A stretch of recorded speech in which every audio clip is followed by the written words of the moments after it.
su nombre en alto. Sin embargo, a la UDG se le ha convertido en un centro de negocios.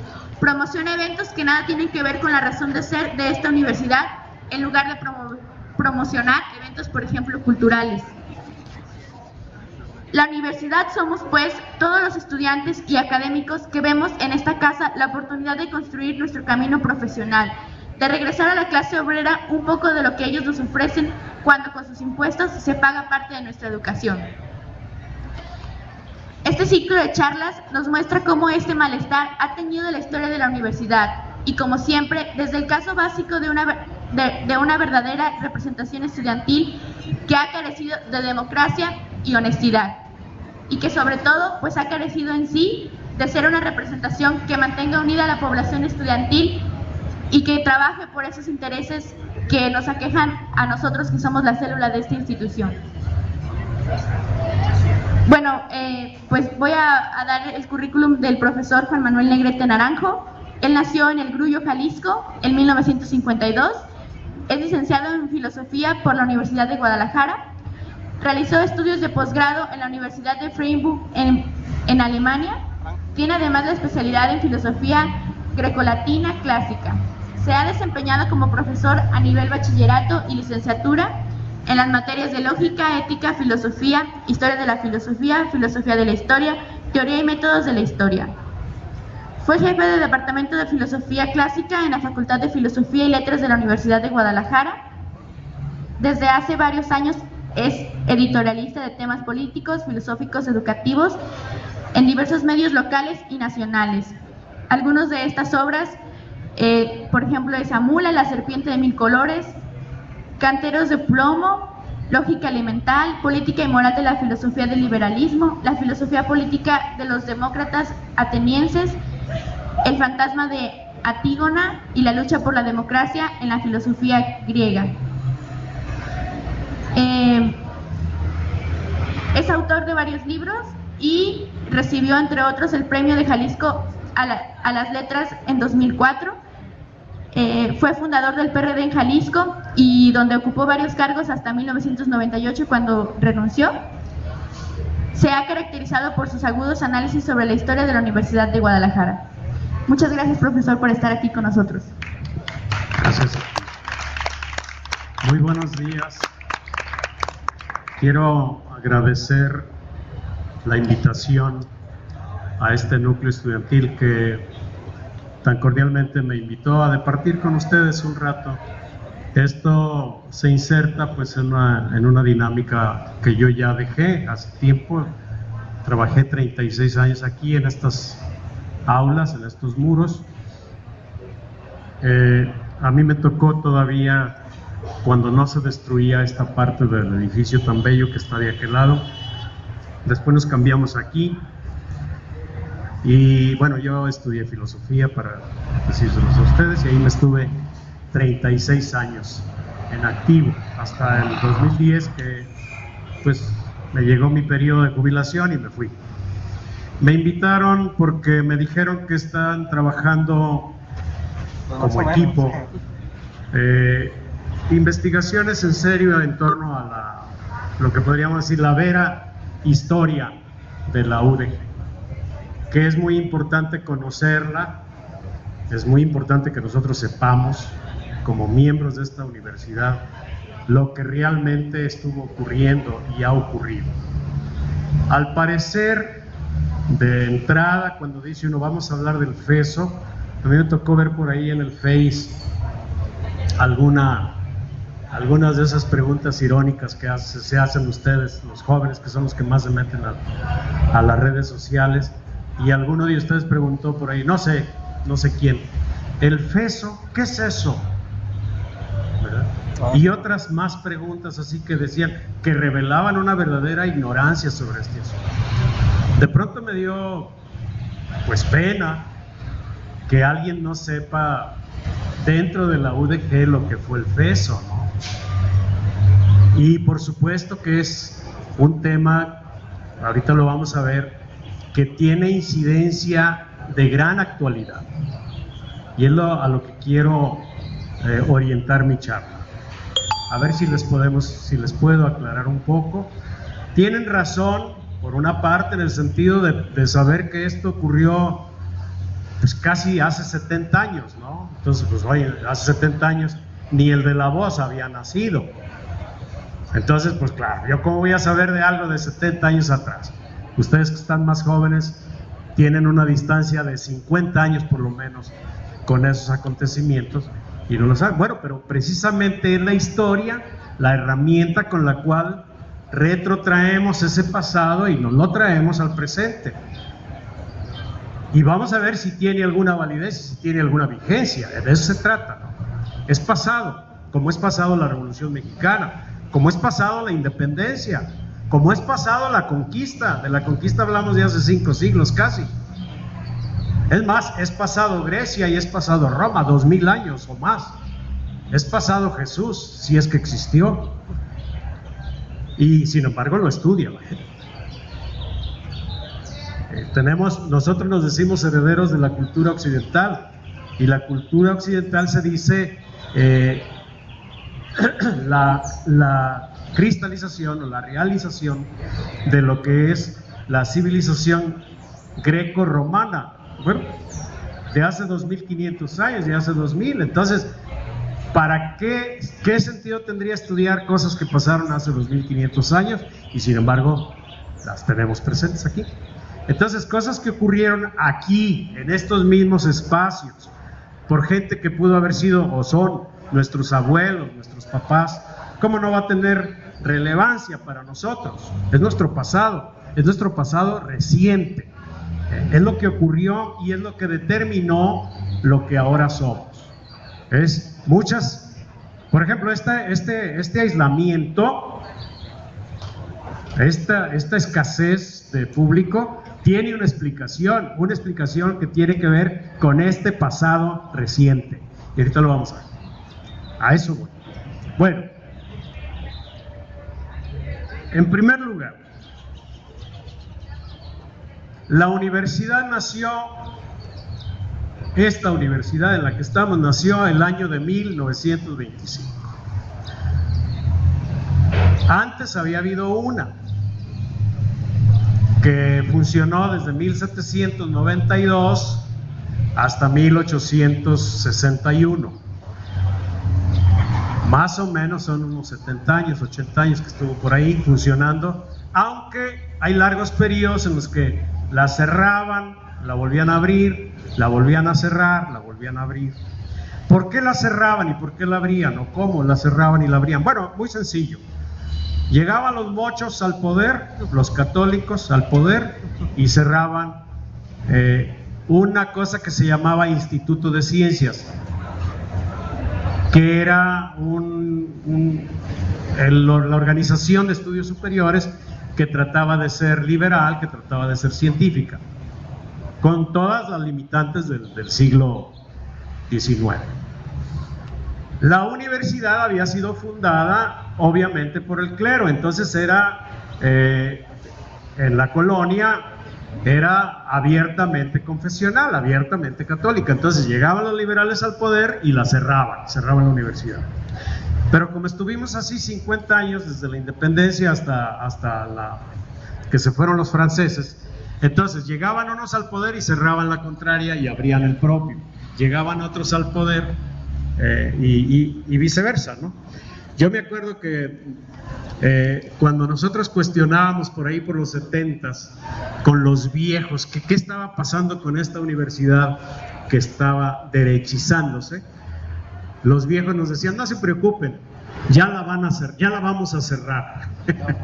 Pues miren, vean dónde vamos y no la han cerrado, y tiene ya fácil unos 40 o 50 años completamente derechizada, pero no me adelanto. Entonces, en 1861 se cierra y ya no se vuelve a abrir hasta 1925, cuando ya se pacifica medianamente el país. Entonces, un grupo que se llamaba el Grupo Bohemio, donde estaba don Guadalupe Zuno, donde estaban un montón de gente muy calificada, de la que no vamos a hablar ahorita, creo que de eso ya les platicaron en la sesión anterior. Ellos reabren la Universidad de Guadalupe. Pero Pero esto es en el 25, para el 33, en el 33, del 31 al 33 hay una serie de debates muy interesantes, o sea, no estábamos como estamos ahorita, totalmente apáticos y amorfos y anodinos, sino que en el país había una efervescencia profunda entre la gente dedicada a la docencia. Porque una de las banderas de la revolución era que este país iba a salir de su postración educando a la población, o sea, por la medicina de la educación. Y esto estaba muy claro para todos nuestros abuelos. Bueno, es que era algo era cierto, porque cerca del 90% de la población era analfabeta. Entonces la gente decía, estamos jodidos, pero estamos pobres, estamos por analfabetos, por ignorantes, por incultos. Entonces hay que echar toda la carne al asador. Entonces los gobernantes en turno ya de la revolución no solamente dijeron, aquí está toda la cartera, vamos a abrir escuelas, vamos a abrir institutos de educación, vamos a abrir, sino que también vamos a ver y qué vamos a enseñar, cómo vamos a organizar la educación, qué hay que hacer. Entonces, claro, había discusiones sobre la educación básica, sobre la educación media, pero por supuesto también por la educación superior. Entonces, en el 31, en el 32, en el 33, hay una serie de congresos estudiantiles y de maestros para ver cómo echar a andar el rubro educativo en el país. Bueno, en síntesis, para no aburrirlos y cansarlos, les cuento que en 1933 hubo un congreso universitario muy importante, pero muy importante.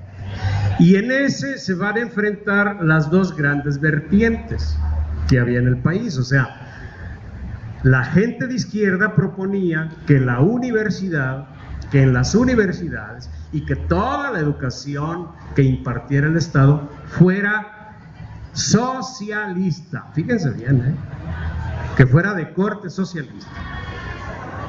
Que el ideario de la formación en México, de la formación superior, estuviera marcada por el derrotero marxista-leninista, así con todas sus letras. Y esta pugna llevó a tal grado las cosas que el artículo 3º, que en 1917 se había jurado en Querétaro, o sea, la Constitución que todavía rige, aunque está toda parchada, pues, donde decía que la educación sería laica, gratuita, etcétera, todo lo demás, prodemocrática, fue reformada en 1934, el artículo 3º, para implantar la directriz: la educación que imparta el Estado será socialista. Eso es claro cuando llegó Lázaro Cárdenas al poder. Pero no es porque Cárdenas tuvo un capricho, o porque él y su gente era rojilla tocada por el demonio, que estaban enyervados. No.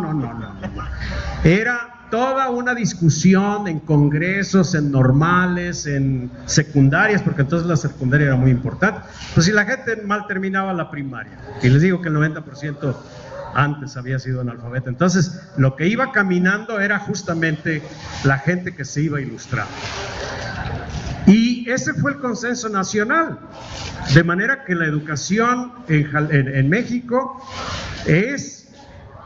obedece a esta directriz, por lo menos en la cuarta década del siglo XX. En el único lugar en donde encontró seria resistencia es en la educación superior, porque había, mal que bien, una tradición de la vieja universidad o de los viejos estudios superiores que se habían formado con las universidades coloniales. Y aunque aquí en Jalisco ya no había universidad, la nueva que se abrió empezó con esta dinámica pugnaz, es decir, conflictiva. Había un grupo de maestros que eran católicos y había otro grupo de maestros que eran socialistas, como estaban dictaminando los congresos. Entonces, en 1933 hay un Congreso Nacional de Universidades, a la que acudieron todos los rectores y muchos de los maestros y buenos oradores, para definir qué se iba a hacer con la educación en México. Y en ese, un señor que se llamaba Antonio Caso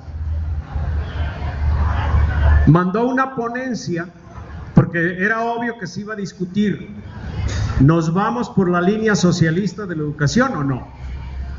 Y entonces Antonio Caso, que ustedes deben de haberlo oído mentar seguramente, fue o envió una ponencia a la dirección del Congreso y les dijo: yo quiero que se debate este punto. Como era una personalidad respetada, él había pertenecido al Ateneo de la Juventud, y en ese famoso Ateneo de la Juventud había un equipo ahí de gente muy respetada intelectualmente en México, como son José Vasconcelos, Julio Torri, Antonio Caso, Pedro Enrique Sureña y muchos más, ¿no? Que eran los que habían reestructurado la educación en el periodo de Obregón, y que habían reabierto también la universidad a nivel nacional a partir de las instancias de Justo Sierra y etcétera, ¿no? Es decir, había muchas cosas. Entonces, era un debate: ¿qué vamos a hacer con la universidad? Entonces, en 1929 surgió la bandera autonomista, antes de este congreso, 4 años antes de este congreso que les digo. ¿Por qué autonomista?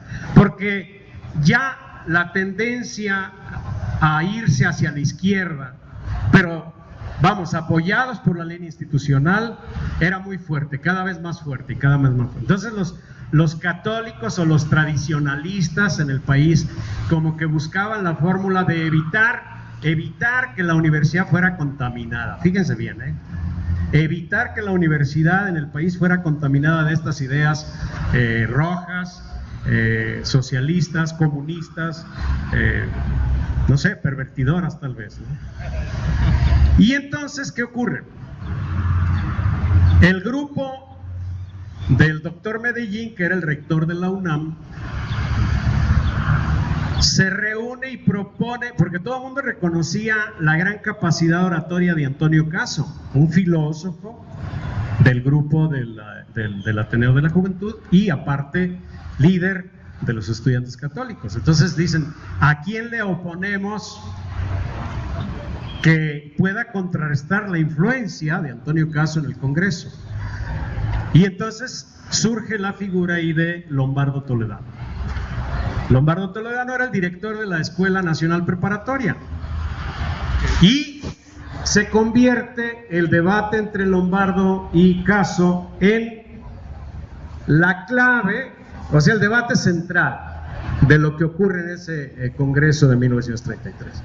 Y debo de decirles así, porque no voy a narrar todo lo que se dijeron y se contradijeron, pero finalmente los muchachos de izquierda, la tendencia socialista, ganó, si es que se puede decir que gana, es un debate pues, pero terminó convenciendo al Congreso. Ok, eso fue en la teoría, eso fue en el Parlamento, eso fue en la tribuna. Pero ¿qué hicieron los angelitos católicos? Miren qué chistosos, Se salen del Congreso, se van a las instalaciones del edificio de lo que era la Universidad Nacional, la toman, se posesionan de ella y destituyen al doctor Medellín, y tampoco dejan entrar a Lombardo, que era el director de la Escuela Nacional Preparatoria. Y dicen: perderíamos el debate allá, pero queremos ver a ver quién es el gallo que se mete aquí a la universidad. Aquí no entra, aunque hayan ganado el debate. Entonces la cosa se complicó mucho, hasta que llegó al año siguiente, que llegó Lázaro Cárdenas al poder, un debate nacional y una pugna nacional, porque no nada más era quién dirige la universidad. La cosa es: el Estado va a aportar los recursos para la educación a nivel nacional, pero ¿a quién se los va a dar? ¿Al grupo rebelde de católicos o al grupo, vamos a decir, oficial, socialista? Y la solución de Lázaro Cárdenas, que siempre fue, todo el mundo lo reconoce como nuestro último estadista, es muy clara, muy sencilla. Junta a los señores de la Universidad Nacional, los reúne en comisión, que muchos de ellos eran prestigiosos profes, como ahorita también tenemos prestigiosos profesores, ustedes saben, aquí en la UNAM y en la UAM, etcétera, en otro lado. Y les dice, ok, ustedes quieren ser autónomos, ustedes no quieren plegarse a la línea constitucional de que la educación va a ser socialista. Muy bien, miren, vamos a llegar a un acuerdo. Les vamos a dar un fondo de 10 millones de pesos. Ahorita decir 10 millones es una burla, pero en 1934 10 millones de pesos era una fortuna. Ese dinero se va a depositar en el Banco de México con el 6% anual de intereses autorizado. Les va a generar a ustedes 600,000 pesos anuales o mensuales, no sé, yo en economía no soy tan bueno para eso, pero un buen billete, y con eso van a vivir cada año. O sea, van a tener para pagar maestros, para pagar investigaciones, y se me van. O sea, ustedes se convierten en una universidad, vamos a decir, privada, que las privatice el Estado y que les vaya bien. Aparte, como ustedes andan de revoltosos, ya tienen un año y medio con sus Mexicanos Primero, con su Televisa, digo, no, perdón, el de aquel tiempo, ¿verdad? Entonces, que no quieren saber nada de la CENTE, que no quieren saber nada de CETEC, que no quieren saber nada de Yotzinapa, etcétera. Perfecto, váyanse a la derecha, váyanse a los templos.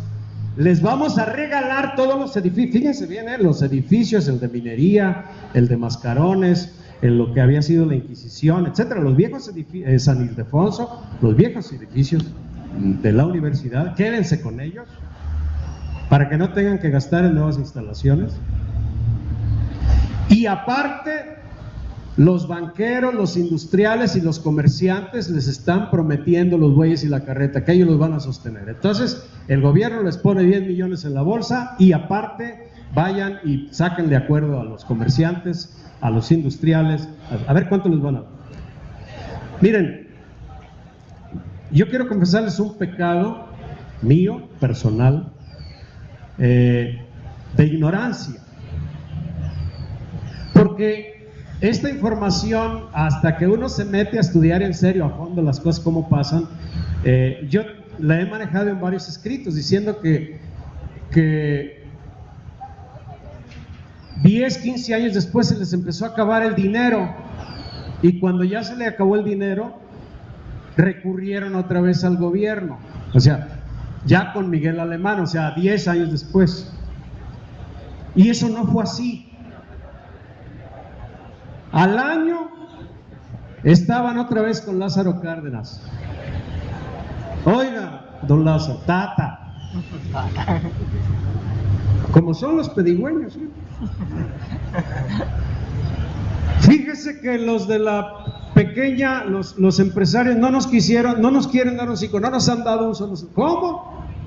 Pues no que eran ustedes la niña bonita y que no, pues no dan. Y con el dinero que sacamos de intereses no nos ajusta ya ni para pagar. Es más, hay maestros que ya ni están cobrando. Bueno, pero ustedes querían ser autónomos, pues. Bueno, mi pecado consiste en mi pecado de ignorancia consiste en haber siempre sostenido que esto duró hasta con Alemán, lo cual no es cierto. Históricamente Silva Herzog lo plantea con toda claridad en un libro que tiene, que se llama Historia de la Universidad en México, y al año siguiente Lázaro Cárdenas en el 36 le asigna a la universidad 2 millones de pesos anuales. De manera que 10 años después, con Miguel Alemán, la universidad está recibiendo, porque esto va subiendo siempre, ustedes saben los presupuestos, 2, 2,5, 3, 3,5, y finalmente ya está recibiendo cerca de 6 millones de pesos con Miguel Alemán. Bueno, esta es una corrección que es necesario hacer. Es decir, muy rápido se rindieron, vamos a decir. Pero, ¿qué otra medida ¿Qué otra medida hizo Lázaro Cárdenas? La segunda, que es mucho más importante. Ok, la educación superior no quiere plegarse al lineamiento, a la directriz constitucional, entonces pierde su carácter de nacional. O sea, pierde su carácter de universidad institucional. Y vamos a fundar instituciones educativas que sí respondan a esta directriz constitucional. Claro, todas las universidades que hay y que acepten o se sometan o respeten el mandato constitucional, pues van a recibir el apoyo del Estado, que es el caso de la UDG. Pero aparte nosotros vamos, el periodo de Lázaro Cárdenas, o sea, el gobierno de Cárdenas dice, vamos a armar una serie de institutos educativos que vengan a suplir, que vengan a hacer lo que en 200 años no han hecho nuestras universidades, que son de derecha, que son malandrinas, bueno, malandrinas disfrazadas, ¿verdad? Que son bonitas, modositas, que hacen fiestas de graduación con misa y toda la cosa, etc. Entonces, ¿qué funda? Fíjense lo importante. Primero, se funda el Instituto Politécnico Nacional. O sea, el carácter de universidad nacional lo pierde lo que es la universidad y lo recoge el Instituto Politécnico. Ahora ustedes son el nacional, Instituto Politécnico Nacional.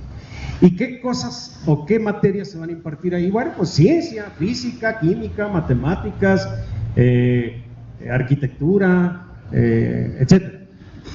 Ciencia dura, lo que decimos ahora, ciencia. Medicina. Segundo, vamos a abrir una escuela superior de agricultura. No es posible que el campo se siga cultivando con bueyes y con gente que no tiene ninguna formación, no sabe nada de la tierra, o sea, no sabe científicamente, no tiene teoría pues agrícola. Entonces vamos a explotar científicamente el campo mexicano, vamos a repartir la tierra, pero también vamos a formar agrónomos, y así se funda Chapingo, en la viejísima hacienda de Texcoco, en Chapingo. Vamos a abrir escuelas normales rurales que atiendan a toda esa población a la que nadie quiere irse a dedicar. O sea, los que se forman viven en las ciudades, los que se alfabetizan viven en las ciudades. Y en ese tiempo, al 80% de la población que vive en las comunidades indígenas y marginadas, ¿quién las va a ir a alfabetizar?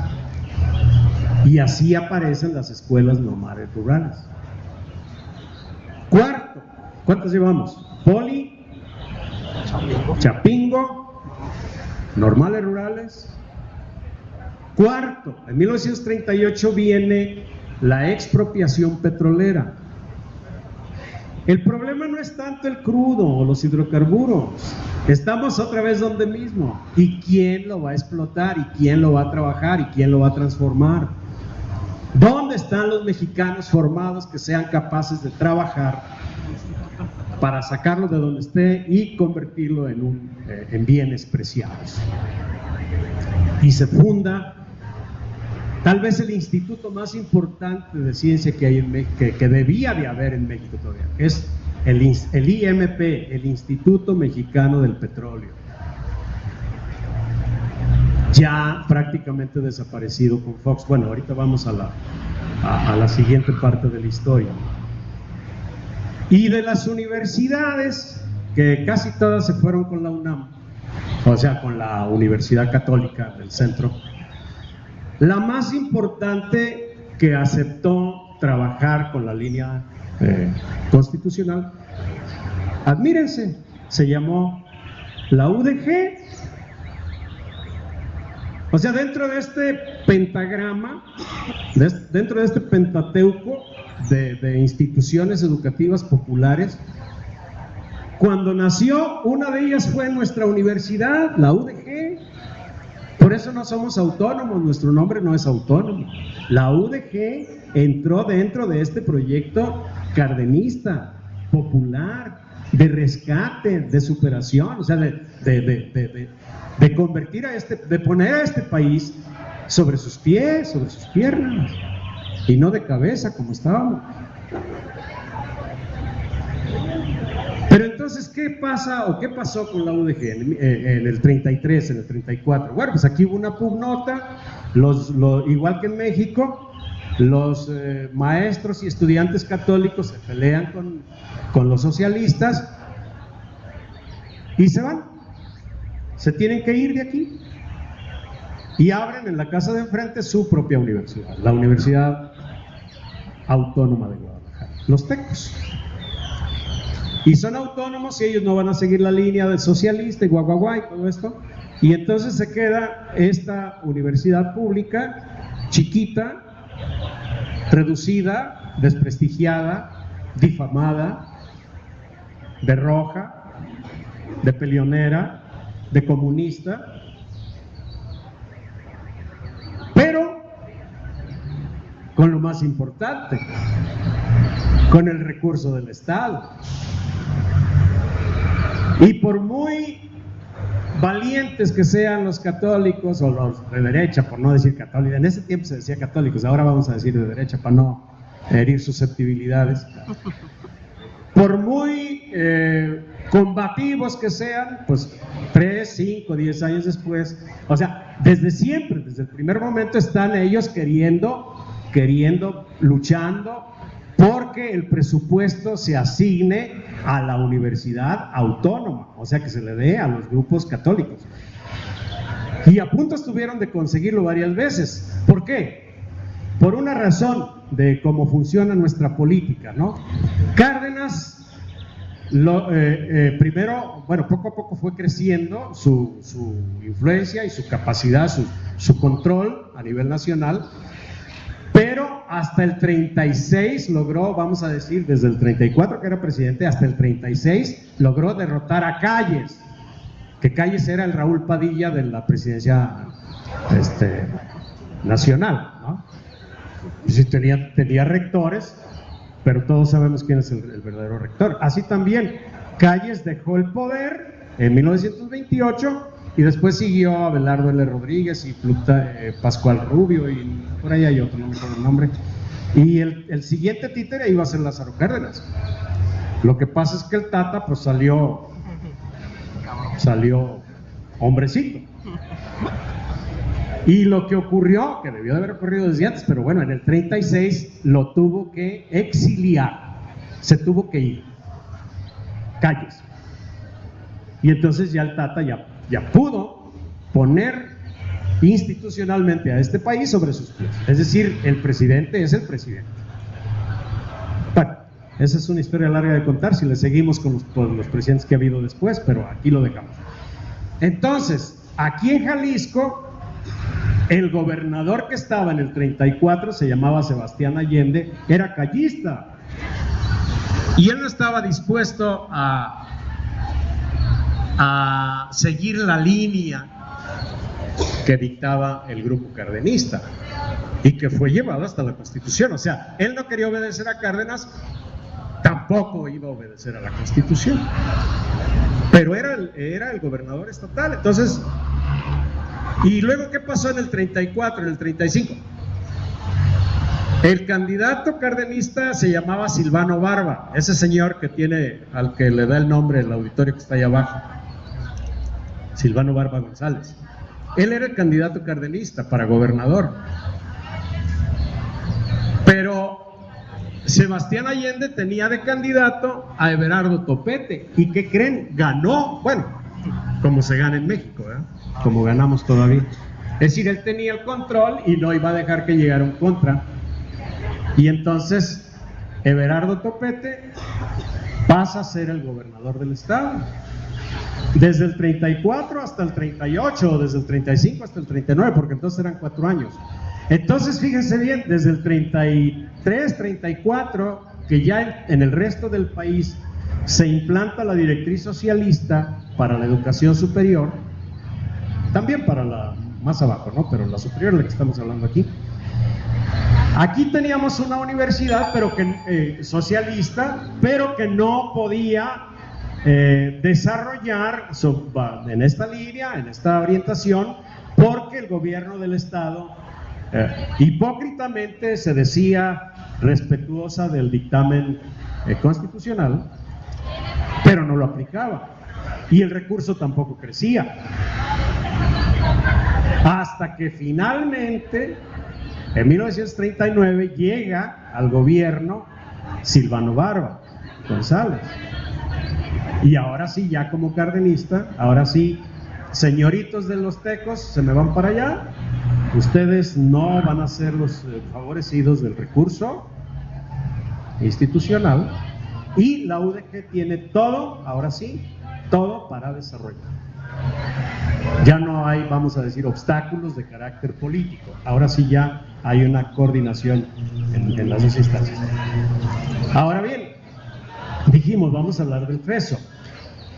¿Qué es el FESO o qué fue el FESO?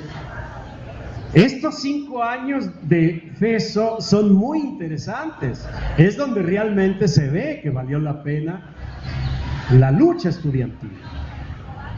Porque bien, el FESO es el Frente de Estudiantes Socialistas de Occidente, son los estudiantes de esta UDG socialista, pero que no tiene el favor del gobierno del Estado. Es más, tiene la gran pugna política. El gobierno del Estado sabe que si logra destruir a este grupo, finalmente logrará terminar otorgando el recurso o el botín, si ustedes lo quieren decir así, porque ya de 50 años después vemos que es un mero botín, pero bueno, no estamos hablando de la presente. Si logra destruir al FESO, no hay nada que le impida que los tecos hubieran sido la universidad oficial, como era la UNAM en México. Por eso es muy importante lo que les señalé de ese pecado de ignorancia que yo mantenía, ¿no? Porque aquí no se dio, y por eso lo creí también cuando... O sea, aquí los tecos realmente no recibían el dinero, y yo supuse, bueno, además lo dijeron muchos, que Arrancay Rivas tiene un libro también de la Universidad Nacional, una historia, y él dice que a la UNAM la quisieron rendir por hambre, con 10 millones que le dieron de migajas, y con eso la mantuvieron 10 años en la miseria. Pero no es cierto, pues. Si aquí los gobernadores del estado, bajita la tenaza, le hubieran estado dando billetes también a los tecos, como lo hizo Cárdenas, que le daba al Poli y le daba a la UNAM, esa institución, o la derecha en la educación en Jalisco, hubiera sido muy poderosa. El FESO no hubiera podido hacer gran cosa. Entonces, ¿qué era el FESO? Era la organización estudiantil que nace en el 35, 34, 35, cuando Cárdenas, tiene el beneplácito, el visto bueno, tiene el palmetazo en la espalda del grupo cardenista, del propio general Lázaro Cárdenas, pero tiene la inquina de los gobernadores de Jalisco, que es pesada, quiérase que no. Entonces ni Everardo Topete ni Sebastián Allende le dieron una higa en ningún momento por el FESO, al contrario, los perseguían, y los estudiantes protegidos eran los de la FEJ, Federación de Estudiantes de Jalisco, que después les vamos a conocer como tecos. Entonces, esos 5 años, del 34 al 39, hasta la llegada de Silvano Barba, el FESO desarrolló luchas heroicas, vamos a decir, sin recursos, difamados, perseguidos. En algunos casos hubo asesinatos, que antes eran más frecuentes, ahora ya son más velados, más solapados, pero antes eran públicos. Y sostuvieron la bandera hasta que finalmente, en el 39, con la llegada de Silvano Barba, se convierten, ahora sí, una institución educativa reconocida, de acuerdo a la directriz constitucional, y una institución estudiantil con el beneplácito también ya del gobierno, cosa que ya conocemos muy bien, ¿no? Se convierte en la FEU, pero bueno, nada que ver con la FEU de ahora, ¿no? Es decir, la FEU en el sentido de que están de uña y mugre, que los reconocen, los aceptan, les abren las puertas, les dan recursos, les ponen camiones, etcétera, etcétera, ¿no? Para que hagan la campaña que les dicten desde arriba. Ok, entonces, el FESO, y fíjense qué triste es esta de nuestras tradiciones. A partir de que coge fuerza, de que gana presencia, de que se expande en toda la universidad y se convierte en un organismo fuerte realmente, 5 o 6 años después se corrompe y se pierde y desaparece. Pero vamos a decir, el primer lustro de su vida es el que hay que rescatar históricamente, porque es una lucha contra el gobierno estatal, aunque tienen el aval del federal, pero el federal no puede hacer gran cosa por ello, más que echarles porras. No hay recursos económicos, que es muy importante. Y la lucha del FESO, porque en la UDG se implante, fíjense nomás, tener que pelear desde abajo para que se respete la directriz constitucional. Cualquiera que me quiera decir que eso es pasado, yo se lo tengo que contradecir. Porque, por ejemplo, tomando el momento presente, el artículo 3 dice: la educación que imparte el Estado será gratuita, entre otras cosas, laica y democrática, etcétera, etcétera. ¿Y qué estamos haciendo contra la privatización? ¿Por qué la privatización viene directamente de las autoridades, que son las que deberían de respetar y observar la línea constitucional? No sé si queda claro esto, ¿no? O sea, había una línea constitucional en el 34, 35, 38, etcétera, y el gobierno del estado de Jalisco no lo respetaba, aunque hipócritamente se decía que sí estaba en esa línea. Bueno, ¿qué pasa en el periodo de Ávila Camacho, ya que se va Cárdenas del poder? Pues casi nada. Llega, pone este señor de secretario de Educación de la SEP, o lo que ahora es la SEP, a un excristero, a un hombre de derecha, o sea, una persona, ahorita no tengo el nombre a la mano, pero creo que se apellida Puentes o Pontes. Y este señor pugna y lucha porque todo vuelva a el esquema callista, al viejo esquema, es decir. Y bueno, para no hacerles larga la historia, al siguiente sexenio, ya con Miguel Alemán, no solamente ya se reconstruyó todo el tejido de derecha en el campo educativo, de la educación superior, sino que incluso en la Constitución se vuelve a modificar el artículo 3 y se elimina la directriz de que la educación debe de ser socialista. Y entonces, claro, en el 46, 47, no me acuerdo del año, pero creo que es el 46, que se elimina se cambia el artículo 3, y entonces sí, tranquilamente el gobierno del estado se pregunta: y entonces, ¿para qué queremos un frente, para qué quiere la universidad un frente de estudiantes socialistas, si la Constitución ya no dice que la educación debe ser socialista? Y entonces el FESO deja de recibir recursos, la universidad sigue recibiendo recursos, pero la relación con su frente estudiantil ya no está en sus mejores años, y poco a poco va muriendo por inanición. Hay muchas leyendas urbanas en torno a la desaparición del FESO. Fíjense bien, en el 48 desaparece realmente. El último presidente del FESO se llamó Raúl Padilla Gutiérrez, papá de Raúl Padilla López. Y este señor, la leyenda urbana dice que le entrega el feso a Carlos Ramírez Ladewig, o sea, al fundador de la FEG. Dicho de otra manera, lo que están diciendo es que le cambian el nombre de feso y lo convierten en FEG.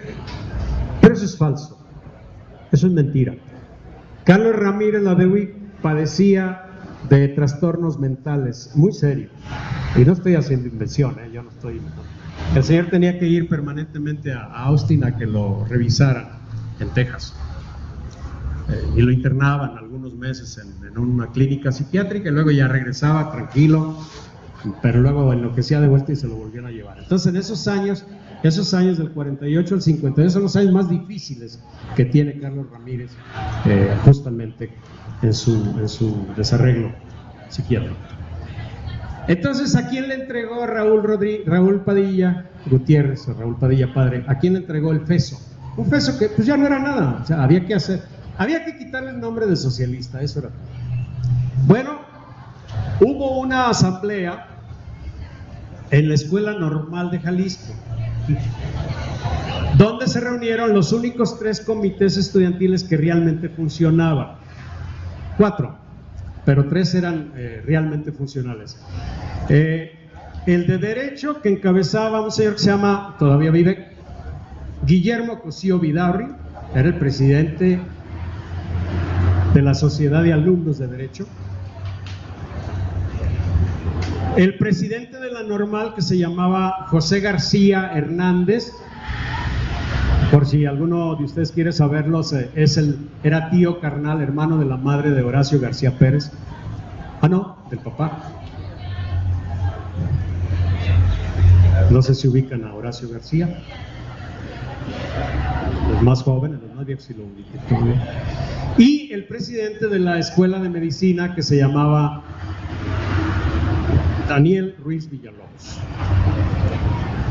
Y entre los 3, bueno, también acudió el presidente de la Sociedad de Alumnos de la Escuela Preparatoria de Jalisco, que era la única que había, que se llamaba Jorge Rojas Ruiz.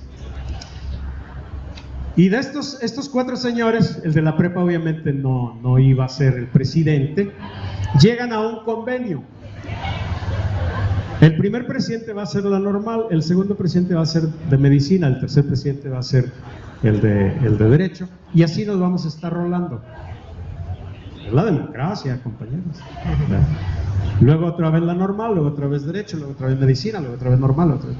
Entonces, ¿dónde está lo fundador de Carlos Ramírez? Porque el primer presidente es José García Hernández, o sea, el de la Normal. El segundo presidente es, disculpe si no me acuerdo bien del nombre, pero era, creo, Naranjo Granda, no me acuerdo el nombre. El doctor Naranjo Granda.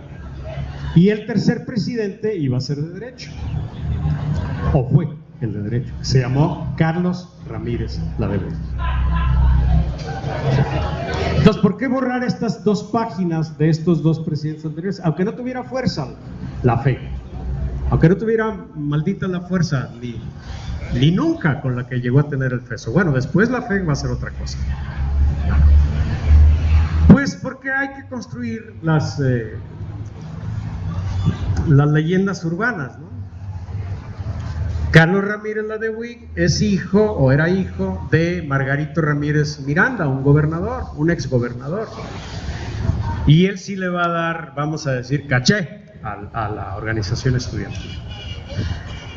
Y bueno, así es como desaparece el feso y así es como empieza la nueva época de la fe. Una fe que en los primeros años, vamos a decir sus primeros 10 años tal vez respondió a los intereses de los estudiantes, pero después se empezó a escribir con ella una página negra de crímenes, de muertes, de persecuciones y obviamente siempre de antidemocracia. Ya para terminar y dar paso a preguntas, si es que tienen alguna, quiero decirles los nombres de algunos fesoístas reconocidos, brillantes. El más reconocido de todos esos fue su primer presidente, que se llamó Natalio Vázquez Pallares. El segundo, también muy reconocido, es Rodolfo González Guevara, el Fofo, le decía. Un tercero que fue rector de la universidad se llamó José Parres Arias. Un cuarto, también muy reconocido, un médico, Julio Novoa Anís. Una quinta es esta Laura Rosales, una muchacha, una señora muy combativa. Un quinto fue don Pedro Ballín Esparza, que fue primero director de la Prepa 2, luego director de la Prepa de Jalisco, fue maestro en filosofía mucho tiempo, pero es de los tesistas brillantes. Y bueno, el último de ellos es Raúl Padilla Gutiérrez, pero él ya vive en un periodo en el que ya no, prácticamente el FESO está desaparecido, y él le entrega, como ya lo dije, el FESO a la FEC. ¿Qué más les puedo decir? Bueno, podemos decir muchas cosas más, pero con esto concluyo mi participación, y si hay preguntas y respuestas, con todo gusto las respondemos.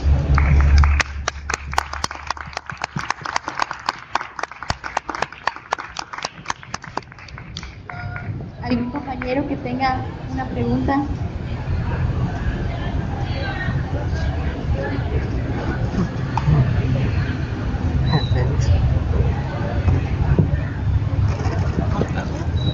Sí, bueno, primero agradecer la excelente ponencia del profesor Negrete, y en segundo término preguntarle ya específicamente sobre el FESO como organización, si nos pudiera hablar un poco de su forma de organización interna, su manera de actuar, sus principales métodos de lucha, de organización, sobre todo, como usted lo menciona, en estos 5 años de resistencia y combate frontal y directo contra el gobierno del Estado, ¿cuáles eran sus mecanismos de lucha, de organización estudiantil? ¿Qué es lo que hacían?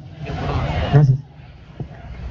Sí, me gustaría no idealizar a una célula combativa, bien consciente, bien democrática, porque esto sería salirnos de nuestra realidad mexicana, ¿verdad? Bueno. Sí. Eran grupos, así como los que hemos formado siempre cuando estuvimos en la actividad estudiantil. Sí, yo también fui estudiante aquí mucho tiempo y también anduve muy activo en mi tiempo, ¿verdad? Cuando formamos el FER para enfrentarnos a la FEC. Y bueno, internamente, ¿cómo lo hacíamos? Pues así que como que reconocíamos el liderazgo de un equipo, de un grupo, no tan desnaturalizado como luego lo vino a hacer la FEC. La FEC, ya bajo la batuta de Carlos Ramírez, iba y cooptaba o compraba, vamos a decir, al jefe de una pandilla de barrio, ¿sí? Como decir Santa Tere, el Parque Morelos, la Colonia Morelos, Analco, etcétera. Y esos terminaban siendo los líderes estudiantiles. Aquí el barrio de Mezquitán, por ejemplo, los Guama eran los jefes aquí del barrio de Mezquitán. El Gorilón era el jefe de la pandilla de los vikingos, del Retiro. Y así sucesivamente, se les puede decir. Entonces, no era tan burdo. El FESO en sus momentos de lucha no fue tan burdo como esto, que desfiguró y desnaturalizó completamente la FEC-PRI o PRI-FEC. Pero sí fue en la época en la que Cárdenas y el movimiento cardenista en México luchó por armar ejidos, luchó por armar sindicatos, luchó por armar corporativos, o sea, entonces, ¿cómo le hago? Pues organícense como puedan, si se conocen y esto. Y luego, tenía otra cosa, les dije que la pugna era con el gobierno del Estado, abiertamente, pero el enfrentamiento con los grupos golpistas que tenía la Universidad Autónoma no eran de volantes, eran a pedradas o eran a madrazo limpio, ¿no? O sea, ahí en el Parque de la Reforma, ahí en Alcalde y Reforma, en esa plaza, se escenificaron, no sé, muchos enfrentamientos, a mano limpia, a golpes, quedaban heridos, había levantado, y bueno, hubo muertos. juntos también. Entonces, ¿cómo se formaban estos grupos estudiantiles? ¿Qué los diferenciaba de los grupos no democráticos, conscientes, estudiados? No, eso no había tanto. Eran igual que los otros, y su única diferenciación, que es lo que hay que aplaudirles, era la definición de izquierda a la que se inscribieron, ¿no? Y claro que muchos de ellos estudiaron, o sea, con el tiempo Rodolfo González Guevara fue un cuadro teórico, muy respetuoso, muy respetable a nivel nacional. Natalio Vázquez Pallares, que creo que es pariente no estoy muy seguro si es pariente del general Lázaro Cárdenas, él venía de Morelia, y su familia después se queda ya en la escuela Nicolaita, y quién va a desconocer la historia de definición de izquierda de la Universidad Michoacana, ¿verdad? Etcétera, ¿no? O sea, Francisco, no sé si va por ahí la respuesta. O sea, eran muy animosos, eran muy contentos, eran jóvenes, y claro que les tenían mucho respeto, y buscaron muchas formas. El gobierno del estado, que era callista o que era de derecha, buscó muchas fórmulas de cooptarlos, y logró cooptar a más de alguno, pero finalmente es muy valioso hablar de estos 5 o 8 años en los que ellos no cejaron, no claudicaron, y al final yo digo personalmente es una página heroica que no se ha reeditado después en la Universidad de Guadalajara, tristemente, ¿no? Ni siquiera en la generación en la que yo participé, que es otro momento, en el 69, 70, 71, 74 más o menos, ese lustro en el que hasta llegamos a las manos, y podemos hablar de una buena cantidad de muertos, ¿verdad? Internamente, una lucha fratricida entre la fe contra nosotros, que éramos el Frente Estudiantil Revolucionario de izquierda, pero no logramos reeditar esa página del FESO, y lo digo como perteneciente a este segundo momento histórico de la Universidad de Guadalajara, estudiantil. Lo que vino después, bueno, eso ya está totalmente desdibujado, y la esperanza de que con ustedes se levante de vuelta, pero pues quién sabe, bueno, no sé, de esto ya no voy a decir ahora. Aprovecho que tengo el micrófono nomás para decirles 2 cosas. Es bien difícil hallar literatura sobre esto. Yo les recomiendo, con todas sus deficiencias, pero les recomiendo este libro de la maestra Alma Dorantes, que es egresada de aquí de Historia, y se llama El conflicto universitario en Guadalajara, 1933-1937. Alma Dorantes. Aquí se hallan una gran información sobre este tema. Alfredo Mendoza Cornejo también hace un trabajo mucho más pobre. Él no es historiador, pero no le hace, o sea, tiene mucha información, recortes periodísticos y todo esto, y se llama precisamente el FESO, dentro de creo que son 5 o 6 textos que tiene sobre la universidad, organizaciones y movimientos estudiantiles en Jalisco del 35 al 48, y concretamente este se lo dedica al FESO. Y hay otro texto, está en 2 volúmenes, son biografías políticas del viejo régimen que escribió el maestro, no sé si ustedes lo conozcan, alguno de ustedes, Mario Aldana Rendón. Él escribe ciertas biografías de gobernadores de aquí de Jalisco, y ahí vienen Silvano Barba, Sebastián Allende, Margarito Ramírez, gobernadores. Entonces, a la hora que tocan este tema, pues obviamente se meten a él, ¿no? Y saca una información. Hay más, pero yo creo que con estos 3 se darían ustedes una mediana ilustrada, ¿no? Muchas gracias, profesor, por esta excelente ponencia. No sé si hubiera otro compañero.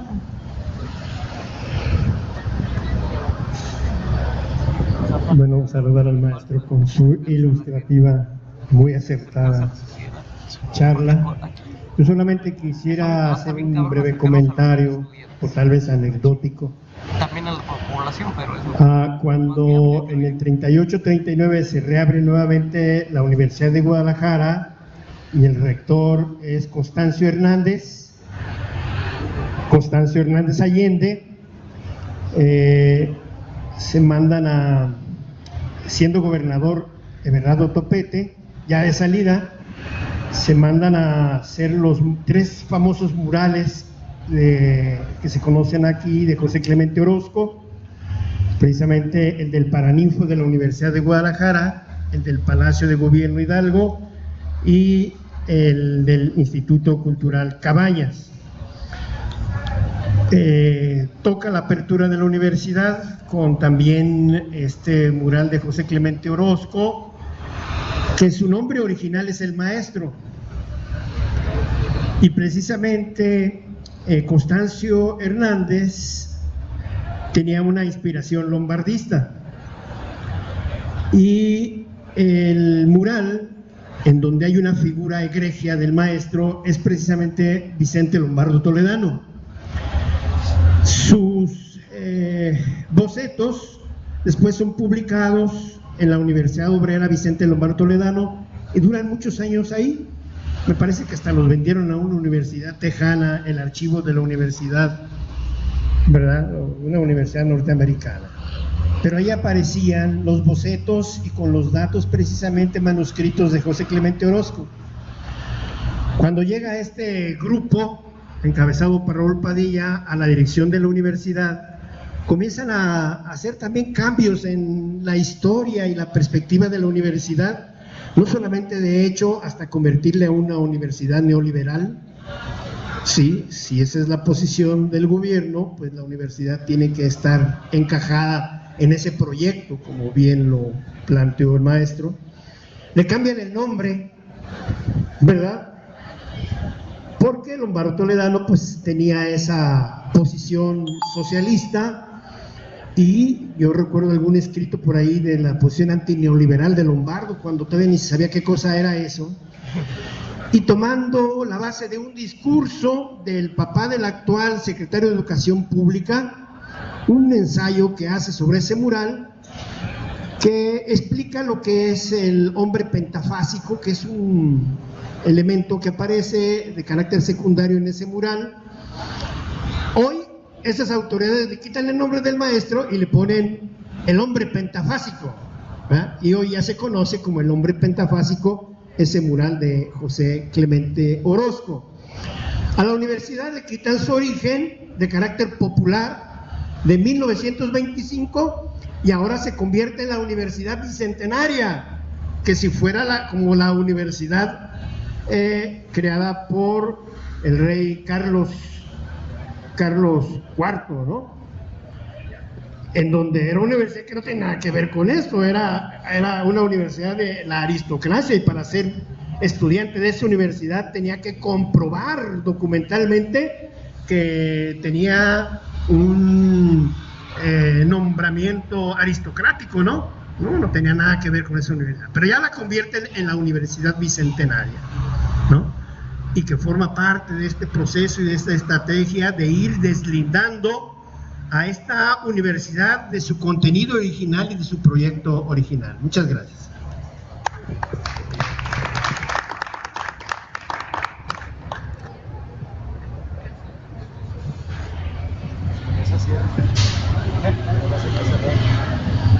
Hola, pues le quería preguntar cuál fue el papel de Enrique Díaz de León en este proceso de jaloneo entre conservadores y socialistas, cuando su intervención fue mucho antes de estos acontecimientos que usted nos narra, es decir, desde la presidencia, el periodo presidencial de Lázaro Cárdenas.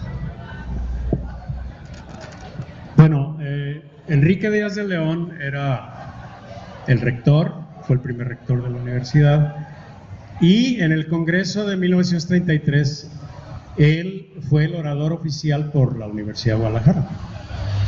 Y por supuesto que aunque se escogió a Lombardo para discutir, o sea, en la polémica abierta con Lombardo y Caso, el segundo en consideración fue Enrique Díaz de León, porque era el otro intelectual de capacidad que podía enfrentar a Antonio Caso. Si no hubiera estado Lombardo ahí, seguramente que Enrique Díaz de León hubiera sido el orador oficial que sostuviera la bandera. Pero bueno, por eso cuando él se viene, él vuelve a ser rector de la universidad. y él es el más empecinado junto con su equipo, pues todo el equipo de los UNO y es un montón de gente muy valiosa que habría que rescatar en otro momento, que sostienen la bandera de que la Universidad de Guadalajara debe de plegarse. Además es un mandato constitucional, ¿por qué salirse de ello? Ok, lo que quería decirles, ya para cerrar, no sé si, porque creo que va a haber eventos allá, de los 5 institutos educativos que formó el cardenismo, el primero en claudicar fue el nuestro. Esa es una verdad histórica muy triste. Se lo repito, a ver si lo recordamos: el Politécnico Nacional, Chapingo, las universidades, las normales rurales, el Instituto Mexicano del Petróleo y la UDG. Y la primera en correr, a pesar de aquellas luchas que dio el FESO y que donde hubo hasta sangre y muerte, todo eso, en renegar de su pasado, ya no digo cardenista, de izquierda, fuimos nosotros, la UDG, hasta donde vamos. El segundo, Fox lo borró del mapa prácticamente sin recursos, que es el Instituto Mexicano del Petróleo. El tercero, bueno, Chapingo, desde los 80s, 82, 88, ya que es cuando y después que se firma el TLC.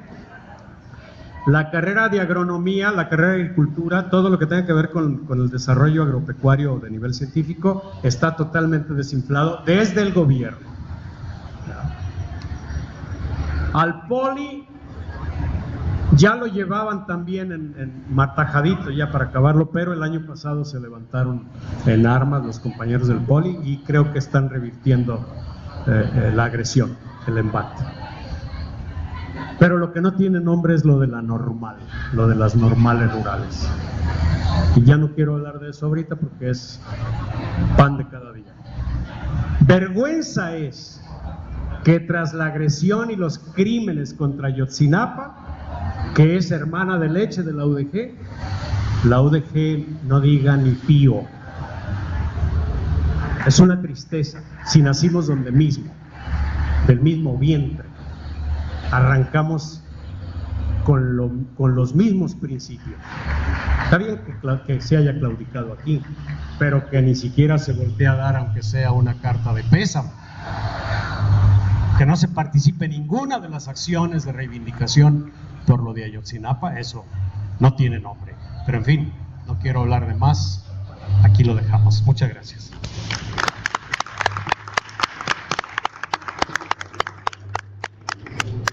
Bueno, pues